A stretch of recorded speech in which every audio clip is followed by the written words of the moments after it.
এটা আমাদের বাংলাদেশ। চলুন বাংলাদেশকে আরেকটু কাছ থেকে দেখার চেষ্টা করা যাক। এই যে ট্রাক্টরটা দেখছেন, এটা বাংলাদেশের কৃষি প্রেক্ষাপটে অনেক আধুনিকই বলা চলে। কারণ এখনও ভোরবেলায় কুয়াশাচ্ছন্ন গ্রামীণ মেঠো পথে কৃষককে লাঙল হাতে গরু নিয়ে যেতে দেখা যায়। ওই যে দূরে আপনারা দেখতে পাচ্ছেন, ওটা ভুট্টা ক্ষেত।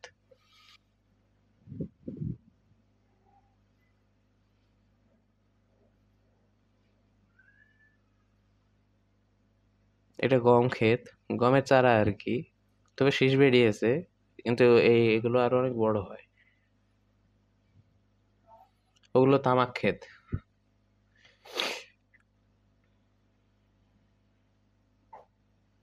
আমার একটু ঠান্ডা লেগেছে আর কি, এই কারণে রেকর্ডিং এ এরকম মনে হচ্ছে আপনাদের কাছে। ওই যে ট্রাক্টরটা চলে যাচ্ছে, আমরা যদি আরেকটু পরে আসতাম তাহলে আর ট্রাক্টর পেতাম না। এই ট্রাক্টর গুলো থাকার একটা সুবিধা হয়েছে যে অত্যন্ত সময় বাঁচায় এরা।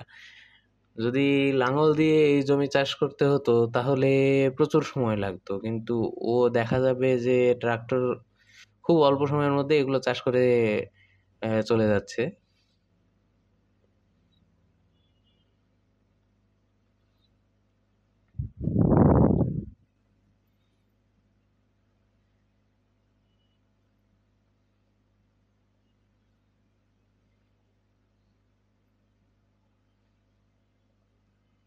চলুন রাস্তার ওই পারে যাওয়া যাক।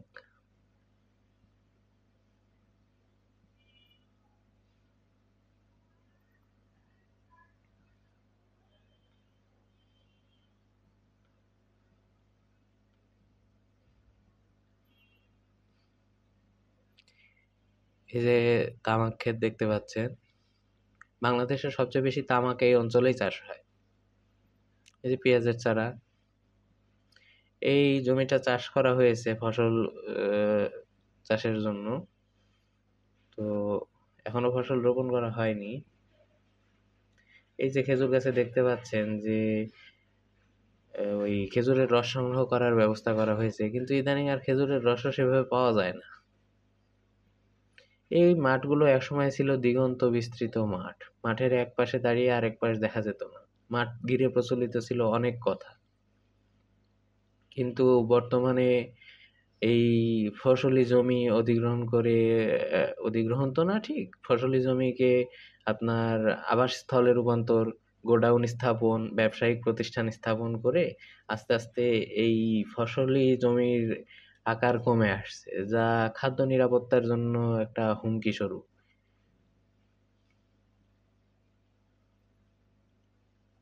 এই যে দেখতে পাচ্ছেন, এটা লাল শাকের ক্ষেত। আর এটা হচ্ছে ধানের চারা। এটা কিন্তু চাষের জন্য না, এটা বিছন। এখান থেকে নিয়ে কৃষকেরা কিনে নিয়ে তাদের চাষের জন্য তাদের নিজের জমিতে রোপণ করে।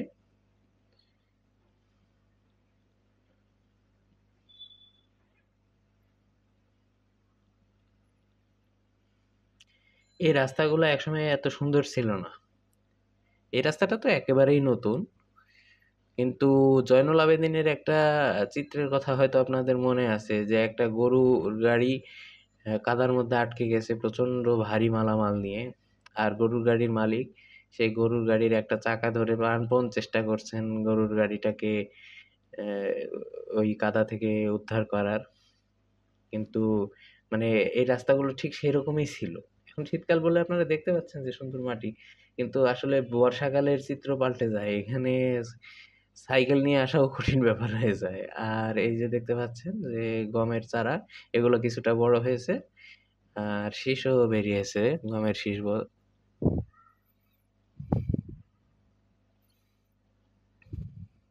ওই যে দূরে সূর্যমুখী ক্ষেতটা দেখতে পাচ্ছেন, আমরা আসলে মূলত ওখানে যাব।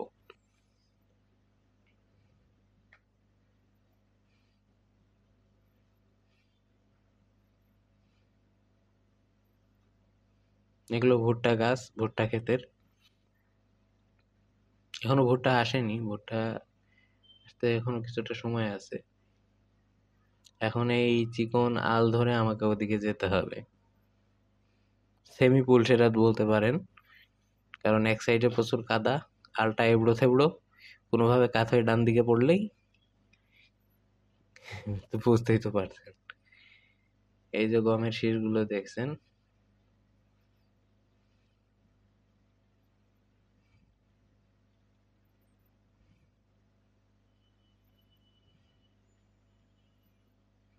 এই যে ধানের চারা দেখেন এভাবে রোপণ করা হয়। আপনারা দেখলেই ওই বিছন এবং এই ধানের চারার পার্থক্য বুঝতে পারছেন। আর এগুলো তো গমের চারা বলছেই। এই যে এবার দেখতে পাচ্ছেন যে ধান কিভাবে চাষ করা হয় আর বিছন কিভাবে করা হয়। আপনাদেরকে বিছন আমি দেখিয়েছি।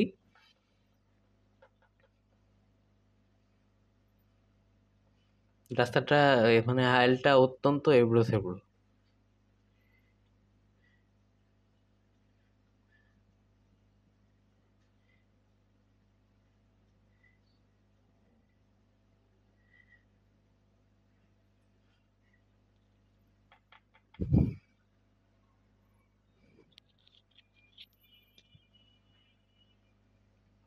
এর আগে আমি কখনো সূর্যমুখী ক্ষেত দেখিনি।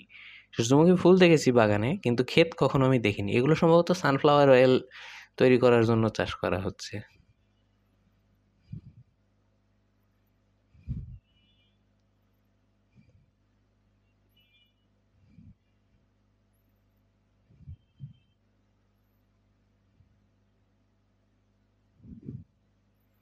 এই যে সূর্যমুখী ক্ষেত, ফুলগুলো একটু কাছ থেকে আপনাদেরকে দেখানোর চেষ্টা করি।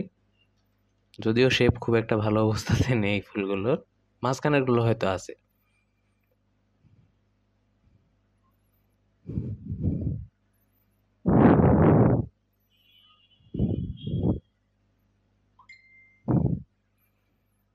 তো আজকের ভিডিও এই পর্যন্তই। সামনে দেখা হবে আবার নতুন কোনো ভিডিওতে। সেই পর্যন্ত আল্লাহ হাফেজ। আসসালামু আলাইকুম।